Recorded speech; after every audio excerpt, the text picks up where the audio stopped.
وای چالکا ز خپل مال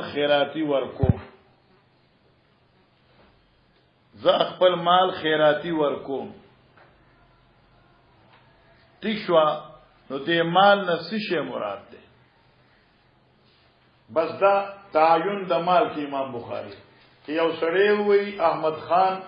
چې ز خپل مال صدقه کوم لله فی الله نو دې مال نسشه مراد ده احناف مسلک دا دي چې دین هغه مال مراد دی چې په کوم باندې زکات راځي اکثرو سپین شو باقی ائمه وی چې د دې اطلاق علی کل متملکن دی هر هغه شی چې د دغه مالکی چاہے سردی او ذهب دی فضه دی تکشوا حائط بابونه دی زمکی دی سیاب دی ساوری دی هر هغه شی چې د په ملک راځي دغه ته مال ویني کی بس دغه یو ټکی ساشي ذکر کړ دې اراد البخاری ان يبين ان المراد من المال كل ما يتملك بس هر هغه شی چې ته به مالکیږي آیت مال ویني کیږي وقال ابن عمر قال عمر للنبي صلى الله عليه وسلم اصبت ارضا لم اصب مالا قط انفس منه اول خبره بما تورث په میراث کې یعنی په غنیمت کې زمکا لم اصب مالا قط انفس من ما تدین زیات نفیس مال چرته نه جملا شوی نو معلومه چې په زمکه باندې اطلاق وسو د مال شو قال وقال ان شئت حضرت ورته ان شئت حبست اصلا کستا خو غن وقف کړه دې اصل وصدقت بها او دې منافع خیراتی ورکا لکه باغ وقف شي کنه لکه دې دا کتاب وقف دی معنا من حيث الاصل کتاب زما دی منافع وقف دی طالبان علماء راضي مطالعه کوي نو کول شي او چې خشلې نه کومه خشلول ما بند کړو ها وقال ابو طلحه للنبي صلى الله عليه وسلم احب اموالي الي بروحا ما ته محبوب ما زما بروحا ده لحایت له مستقبله المسجد هغه باغ ته ویل چې جمعه ته مخامخو دا دوه روایت رااله زمکه ته مالوي باغ ته مالوي شابه وفي قال حدثنا اسماعيل حدثني مالك عن ثور بن زيد الديلي عن ابي الغيث مولى ابن مطيع عن ابي هريره قال خرجنا مع رسول الله صلى الله عليه وسلم يوم خيبر فلم نعلم ذهبا ولا فضة الى الاموال والثياب والمتاع بس ګور منګه خیبر تلاړو موږ له غنیمت ملاو نشو سره سپین الا الاموال مالونه ملاو شو نو معلومه شو لکه سرو د سپین علاوه په نور سلمانم د مال اطلاق کیږي لکه سجری اسیاب والمتاع قربان دتانا قال رجل من بني الزبير يقال له رفاعة بن زيد رسول الله صلى الله عليه وسلم يقال له مدام فوجه رسول الله صلى الله عليه وسلم الى وادي الى وادي القرى میدان وادي قرى ته لګا دا په مغازی کې موږ ویل دي بینما مدامن ناگان دغه مدام چې یحط رحلن ډیرا کوزولا یو کجاوه د پیغمبر علی السلام اذا سامن عین فقتلوا ناصاب یو غایبانا ګولای را لغشه او ته مرشه خلق وتیانی ان له الجنه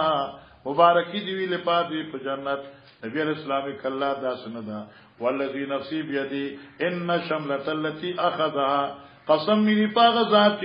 دیک مال غس یوم خیبر من المغانم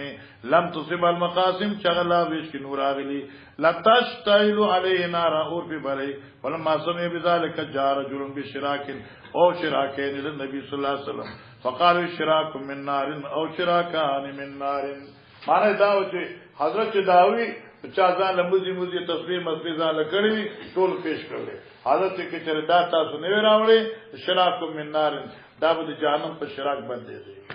او دلته کې باب نظر سره تعلق سره ولذي نفسي بيدي پیمان کرا خبره نه باب کفارات الايمان وقول الله تعالى فكفارته اطعام 10 مساکین وما امر النبي صلى الله عليه وسلم حين نزلت ففدية من صيام وصدقه ونسك ويذكر عن عباس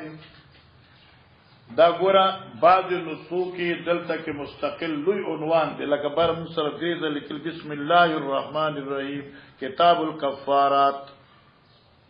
بل لیکل درې دلا د بعض کتابونو ته لوی عنوان دی او دا مستقل باب شو او کفارات بعض بیان کفارات د ایمان کې ګوره د ایمان کفاره ده د قسمونو چې کم مات کینو دای کفاره او روجی چې اخرى نو دای کفاره امام بخاری چې دیده کې دا باب راوړي دو خبر د پار راوړي قران عظیم کې چې د کمزه کې د کفارات ذکر وی او پای کې پمیز کې حرف او راشي نو پای کې اختیار د مکفر وی او کمزه کې چې فمن لم یستطیع راشي نو الته کې اختیار مراد نه وی یعنی اختیار د مکفر نی عدم اختیار وی بلکې هغه بسوی ابا کفارات مرتبه وی په ترتیب سره وی او چې کوم ځکه حرف او راغلی وی ابا تاسو اختیار وی لکه او صدقه او نسکن استاخو غل قربانی کوي استاخو د صدقه ور کوي استاخو غل ګرځاله جی ويذكرون عن ابن عباس وعطاء وإكرمة ما كان في القرآن أو فصاحبه بالقيام ما شاء الله هغه چې په قرآن کې ذکر دی او مان او ذکر دی بیا حرف او ذکر دی ما خاوند دې په اختیار دی وقد خير النبي صلى الله عليه وسلم كعبا في الفديه كعب ابن عجرة حضرت سے اختیار ورکړو چې کوم یو استاد خو غیدا سو کوي وفي قال حدثنا محمد بن قال حدثنا ابو شهاب عن ابن عمر عن مجاهد بن الرحمن بن ابي ليلى عن كعب بن عجرة قال اتيته يعني النبي صلى الله عليه وسلم قال ابن قتادة فقال يمسك هام فقلت له قال فدية من صيام وصدقة ونسك واخبرني ابن عمر عن ايوب قال صيام 3 ايام والنسك شهر والمساكين 6 باب قولي قد بارك الله لكم فإن ديوانكم الله مولاكم وهو العليم الحكيم ومتى تجب الكفاره عن الغني والفقير او دا کفاره به تر یعنی څو وخت پوری دا کفاره به واجبی ومتى تجب تشوا کلا واجبی کفاره په غنی او فقیر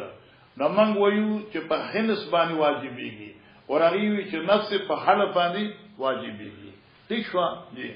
وبي قال حدثنا علي بن عبد الله قال حدثنا سفيان عن ابن قال سمعت من فيه عن حميد بن عبد الرحمن عن ابي هريره قال جاء النبي صلى الله عليه وسلم فقال هل قال وما شاء قال وقد على علي في رمضان قال تستطيع ان توثق رقبه قال لا قال فهل تستطيع ان تصوم شهرين متتابعين قال لا قال فهل تستطيع ان تطعم 60 مسكينا قال لا قال اجلس فجلس فوتي النبي صلى الله عليه وسلم بعرق فيه تمر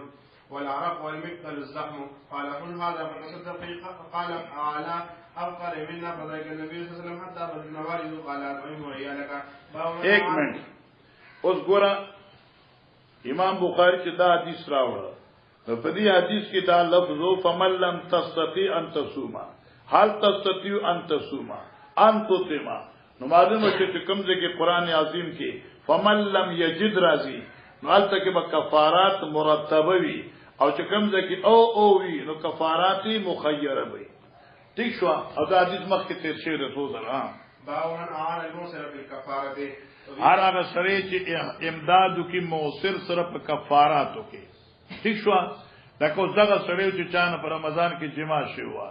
او دې اسنو بالکل سنو ورسره نو حضرت لکه چې مکتل راغی نو حضرت زک دا واخلا او تکور توسه خلق تبانو خراجي وبي قال حدثنا محمد بن معاويه قال حدثنا عبد الله قال حدثنا معمر عن الزهري عن محمد بن عبد الرحمن عن ابي هريره رضي الله عنه قال جاء رجل الى رسول الله صلى الله عليه وسلم فقال هلكت فقال وما ذاك فقال وقعت باهلي في رمضان قال تجد رقبة قال لا قال فهل تستطيع ان تصوم شهرين متتابعين قال لا قال فتستطيع ان تصوم 60 مسكين قال لا قال فجاء رجل من الانصار بعرق والعرق والمثل فيه تمر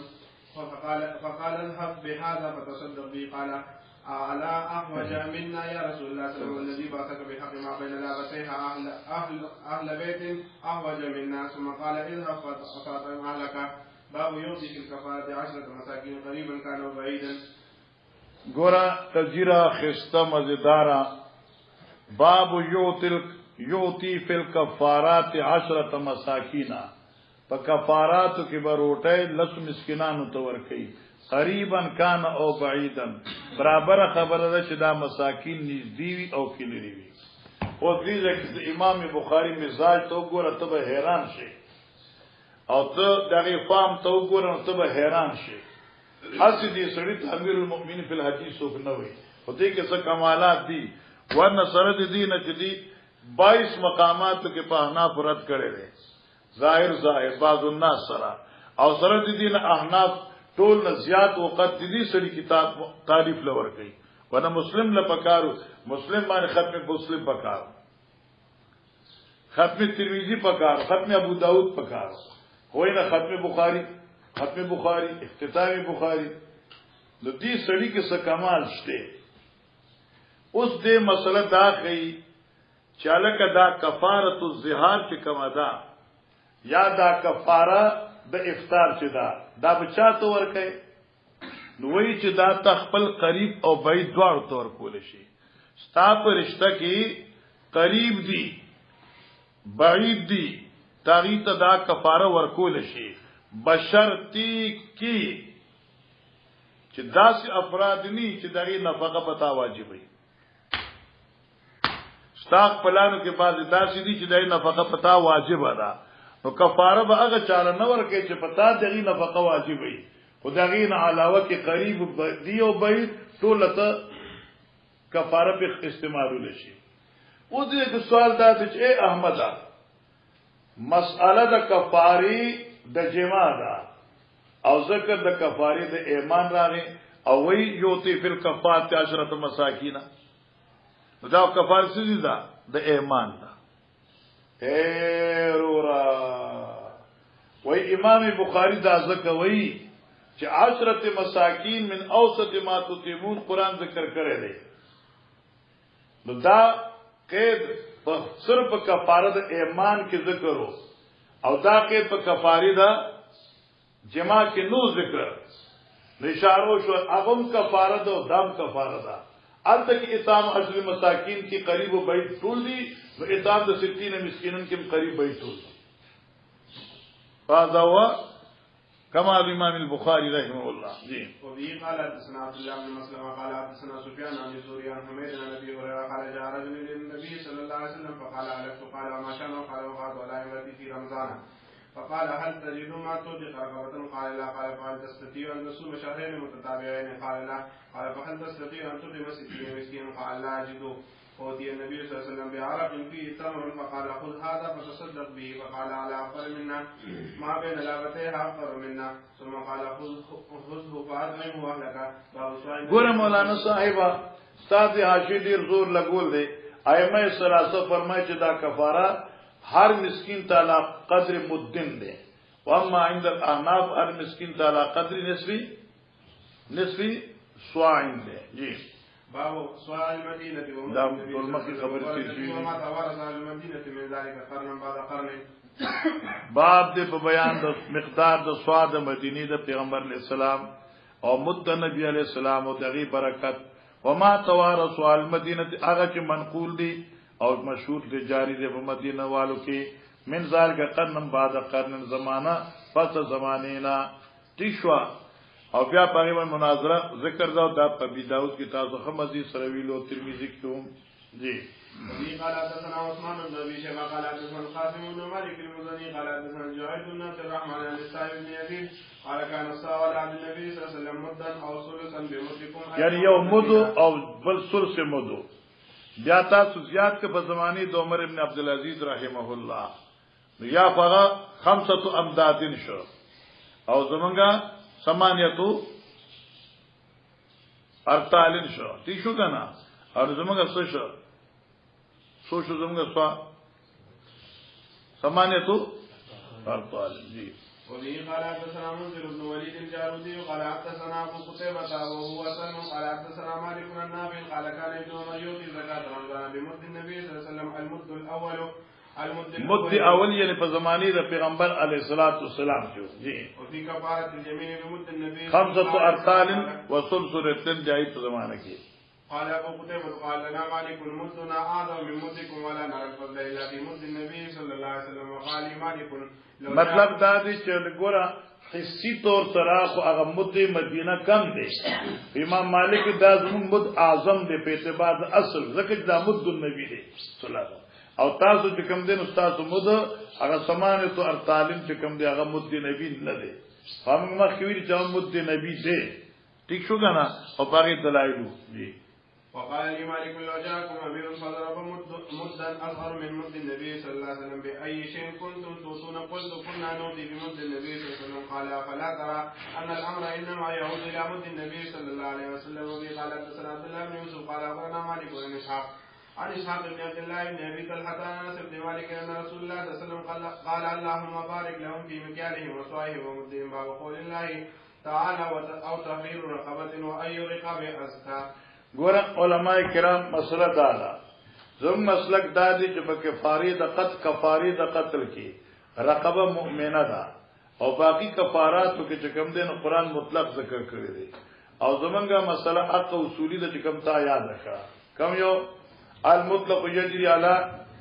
والمقید یجری علی تقیده شتیک شو او ائمه باقی فرمایي چې څنګه په کفاره د قتل کې مؤمنه ده دقه رنگی په هر کفاره کې مؤمنه ده زکوي او ايو رقاب ازکا نمنګوي ګور ازکا کومنګم ويو اولا مؤمنه ده لیکن جګړه د دې دا کې غیر مؤمنه آزاد کړه نو آیا دا مکفر غاړه په اخلاص شو کې نه نو خلاص شو جی.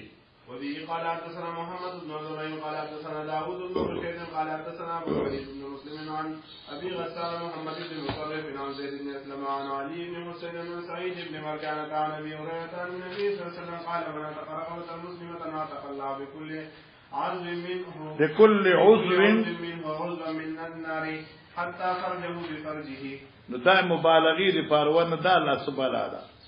خو مطلب دا چې دم ازادي پوجي بلا خدای چې ټول دنیا په مصیبت کراوات ونه چې شی نه دی او خلک ټول خراب برباد څنګه ورته کنه. باب عتق المدبر وام الولد والمكاتب في الكفارات وعتق ولد الزنا. ورا دا مسله اختلافي ده آیا د مدبر او د ام ولد او د مکاتب په کفاراتو کې آزادول جایز دی او کې جایز نه دی. امام مالک رحم الله فرمایي چې جایز نه دی په کفارات واجبو کې د مدبر او د مکاتب او د ام ولدی او نه داسې غلام چې معلق اتسوي دا جایز نه دي. دغه مسله د امام ابو حنیفه سے هم دا ام ولدا مدبر او مکاتب نشي آزادوله البته یو داسې مکاتب وی چاغي بدل کتابت سور کړي صفاتی بیا نشي آزادوله او که مکاتب مکمل ایس بدل کتابت نی ور کرے نو بیا آزاد ولې شي. امام شافعی رحمه الله فرمایي چې دا مدبر آزادول دا جایز نه دي دارنګ د ام ولدی آزادول هم جایز نه دي. خو بهر حال مسله تقریبا یو ده خو تر امام ابو حنیفه سے فرمایي چې مکاتب کې تفصیل ده چې صحیح سے آزاد کړی وي نو بیا نشي آزادوله او چې بالکل دغه قرضه به مکمله پرتی بیا ته آزاد دول شي او ځکه چې آزاد کړي خو نه څو خور شنیم عبد جیم. وبه قال حدثنا ابن وعتق ولد الزنا وقالت يجزئ ام الولد والمدبر دا دې قول دی چې ام ولد او مدبر آزاد دي شي او نور جمهور و چې نشي آزاد دي. وبه قال حدثنا ابن نعمان قال حدثنا حماد بن زيد عن عمرو عن جابر ان رجلا من الانصار دبر مملوكا له ولم يكن له مال غيره فبلغ النبي صلى الله عليه وسلم فقال من يشتري مني فاشتراه نعيم بن نحال ب800 درهم فسمعت جابر بن عبد الله يقول عبدا قبطيا ما دعم اولا. وی مګو چې دا عبد قبطیو او په رومدي کال باندې وفات شو. مسله داو چې ګوره دا مدبرو لکه مګو چې دا مدبر کوم مدبرو مقید او مطلق نو او یا موږ التویلو چې دا سره بالکل لیلامی شو او مالو څخه بالکل نو ځکه حضرت یعنی وصیت باطل کړو. جی. باب اذا تبع عبدا بينه وبين اخر او عتق في الكفاره لمن ولاءه. باب اذا عتق عبدا بينه وبين اخر. ګوره یو سړي باندې کفاره وا د غلام او د عبد مشترک آزاد کړ نو آیا آزاد شو علماء او آزاد شو خو چونکه دیو زمان یا قیمت د نصف عبد خپل شریک ته ورکړي. دویمه مسله دا ده او وعاتق فی الکفارات لمن ولاه، یو سره غلام په کفارو کې آزاد کی نو آیت دې غلام دا ولا بچا دی نو جواب سره للموثق. جی وفي قال حدثنا سليمان بن حرب قال حدثنا شعبة عن الحكم عن ابراهيم عن الاسد عن عائشة رضي الله عنها انها ارادت ان تشتري بريدة فاشترت عليها الولاء فذكر ذلك للنبي صلى الله عليه وسلم فقال اشتريها فانما الولاء لمن اعتق. باب الاستثناء في الايمان. باب الاستثناء فی الایمان، یو شی په ایمان کې مستثنا کول، یعنی سمانه د ایمان نه خارجول، سمانه اخراج الشی دا جائز دی. وفي قال حدثنا قتيبة بن سعيد قال حدثنا عبد بن غيلان بن جرير عن ابي بردة ابن ابي موسى عن ابي موسى الاشعري قال اتيت رسول الله صلى الله عليه وسلم في رهط من الاشعرين استحملوا فقال والله لا احملكم وما عندي ما احملكم ثم لبثنا ما شاء الله فوتيا شائل یو یعنی یو کندک د اوخانو دا دې زما کې ترچه ده خو شائل پکې نور راغله. فامر لنا بثلاث زود بثلاث زود من ته امر کو پدریو اوخانو او پورې مخ کې راځي به خمس زود په 15 اوخانو او مغازیو کو منګ ویل 15 اوخان دي. امانه دا جو چاول درې راکړ بیا رستو 2 راکړ جو 15 پورا شله. جی فلما انطلقنا قال بعضنا لبعض الله يبارك الله لنا اتينا رسول الله صلى الله عليه وسلم نستعمل فحلف لا يحملنا فحملنا فقال ابو موسى فاتينا النبي صلى الله عليه وسلم فذكرنا ذلك له فقال ما انا حملتكم بل الله حملكم اني والله ان شاء الله لا الف ولا يمين فارا غير خير منها الا كفرت كفار استثناء پیرا لکنا ز قسم اخرما او دای خلاف یو عمل خو ګورم نو قسم ماتو ما عمل کوما. واتيت الذي هو خير النبي قال حدثنا ابن نعمان قال حدثنا حماد وقال الا كفرت يميني واتيت الذي هو خير او اتيت الذي هو خير وكفرت به قال حدثنا علي بن ارمانه تقدیم د حنس په کفاری او تقدیم د کفاری په حنس دوه روایتونه شته په دغه وجنو کې اختلاف د ائمه وراغه زم په نظمانه حنس مقدم ده په کفاره باندې او شوافی دوار جائز بولی. قال حدثنا سفيان بن هشام بن حجير عن طاووس سمع ابا هريره قال سليمان لا توفن ليله ب90 امراه كل تريد غلاما يقاتل في سبيل الله فقال له صاحبه قال سفيان يعني صاحبون مراسوق دي الملك فرشتہ جبريل دي. قل ان شاء الله فنسي فاتاه بهن فلم تأت امرأة منهن بولد الا واحدة بشق غلام فقال ابو هريره يرويه لو قال ان شاء الله لم يحنس وكان لم يحنس من قسم به نو مات شوی اے مراد به پورا شو بچی بسل نسل پیدا شو. وكان دركا في حاجته وكان دركا له في حاجته او دا ان شاء الله ویل چو دا رسیدل د حاجت دی درک معنا رسیدل او پورا کول د حاجت دی نو په دې بدلی حاجت پورا شو. جی وقال مرة قال رسول الله صلى الله عليه وسلم استثنى قال وحدثنا ابو زناد الأعرج مثل حديث ابي هريره. باب الكفاره قبل الحنس وبعده. باب د بیان د وجوب د کفاره قبل الحنس و بعده، حنس نمخ کی او پس حنس نا، یعنی دا دواړه حدیثو کې راځي. اختلاف دلته په اشه کې ذکر دی. زمون مسلک دا دی چې حنس دا مقدم دی او کفاره مؤخره ده، ځکه چې قران عظیم کې دا حنس تقدیم ذکر دی. شوافی فرمایي چې حدیث کې راځي کفرت عن یمینی ثم اتیت بالذی، معلومی چې کفاره په حنس باندې مقدمه ده. موږ کفاره په حنس باندې ذکر نه مقدم، ځکه چې سبب د وجوب چې کم دی هغه حنس دی. چې حنس شوی نه نو کفاره څه خبره ده. اگر تاریخ چې اوسوي خدای توي ان تاین دخل دیتا چې دخول دار نه راغلی طلاق چتن راځي. وذي قال حدثنا علي بن حجر قال حدثنا اسماعيل بن ابراهيم عن ايوب عن القاسم التميمي عن زهد بن جرمي قال كنا عند ابي موسى وبيننا وبين هذا الحي من جرمي قاع ومعروف قال فقدم طعام قال فما بين دې قبيله او د جرم اخاو مرمرور ولي بای بندي مشهور وا دي. قال وقدم في طعامي لحم الدجاج قال وفي القوم رجل من بني تيم الله احمر كانه مولا قال فلم يدن فقال له ابو موسى ادن فاني رايت رسول الله صلى الله عليه وسلم ياكل منه قال اني رايت ياكل شيئا فقدرت فحلفت فحلفت الله اطعمه ابدا چې ما دا چرګ په سيزو کتر ما قسم وخل چرګ بنخور. قال ابن أخبرك عن ذلك أتينا رسول الله صلى الله عليه وسلم في رهط من الأشعريين الشامل وهو يقسم نعما من نعم السلفة قال يواصله قال وهو غضبان قال والله لا أحملكم وما عندي ما أحملكم قال فانطلقنا فأتي رسول الله صلى الله عليه وسلم بإبل فقال أين هؤلاء الأشعريون أين هؤلاء الأشعريون فأتينا فأمرنا بخمس زود غر الزرع قال فاندفعنا فقلت لأصحابي أتينا رسول الله صلى الله عليه وسلم نستعمل فحلف أن لا يحملنا ثم أرسل إلينا فحملنا نسي رسول الله صلى الله عليه وسلم يمينه والله لئن تغفلنا رسول الله صلى الله عليه وسلم دوی په خپل کې دا چې شاید موږ پیغمبر علی السلام خبر کې څنګه غافل او غاڼه حضرت ته خیال را نه لري ها دغه تغفلنا اے بی خیال کوم پیغمبر سے 10 مانو کا يمينه لا نفلح ابدا يرجع بنا الى رسول الله صلى الله عليه وسلم فلنذكره يمينه فرجعنا فقلنا يا رسول الله اتيناك نستعملك فحلفت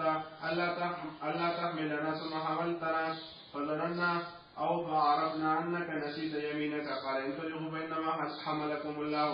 إني والله إن شاء الله لا أحلف على يمين فأرى خيرا منها إلى أتيت الذي هو خير وتحللتها تاب وهو ما ظن زيد أيوبا عن أبي قلابة القاسم بن عاصم الكليبي وبي قال حدثنا خدابة قال ٹھیک ہے دا حدیث وی زمون دلی شکانا أتيت الذي هو خير وتحللتها جی عن أيوب عن أبي قلابة والقاسم التميمي عن زهد بهذا وبي قال حدثنا أبو المنذر قال حدثنا عبد الوهاب قال حدثنا أيوب عن القاسم عن زهد بهذا وبي قال حدثنا محمد بن عبد الله قال حدثنا عثمان بن عمر بن فارس قال أخبرنا ابن عن الحسن عن عبد الرحمن بن سلمة قال قال رسول الله صلى الله عليه وسلم لا تقبل العبارة فإنك إن أوتيتها عن غير مسألة وإنت عليها وإن أوتيتها عن مسألة وكلت إليها وإذا حلفت على يمين فرأيت غيرها خيرا منها فات الذي هو خير مكة في اليمين كتابه وشل بن حاتم عن ابن عون وتابعه يونس وسماك بن عتية وسماك بن حاتم وحميد بن قتادة ومنصور وهشام والربيع